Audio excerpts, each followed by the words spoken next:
બાપુ સમજવા જેવા શબ્દો છે. આ દુનિયાનો દરેક માણસ કોઈને કોઈ સમસ્યાથી પીડાતો હોય છે અને આ સમસ્યામાંથી કઈ રીતે છુટકારો મેળવવો, કઈ રીતે મુક્તિ મેળવવી એ મથામણમાં મંડાયેલો હોય છે.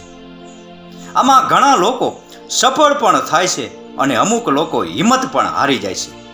આપણી હિન્દી ભાષામાં એક કહેવત છે, લહેરો સે ડર કર નૌકા પાર નહીં હોતી, કોશિશ કરને વાલો કી કભી હાર નહીં હોતી.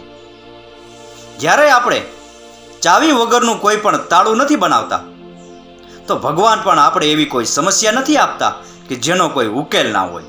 આ દુનિયાની અંદર જેટલા પણ પ્રશ્નો છે એના ઉત્તરો પણ છે અને દુનિયામાં જેટલી સમસ્યાઓ છે એના ઉકેલો પણ છે. બસ માણસે સંઘર્ષ કરવાની જરૂર છે, કારણ કે સંઘર્ષમાં જ સફળતા છુપાયેલી છે. રાકેશ ગીરીના આ શબ્દો સમજાઈને વંદન. આપનો દિવસ શુભ રહે. મહાદેવ હર.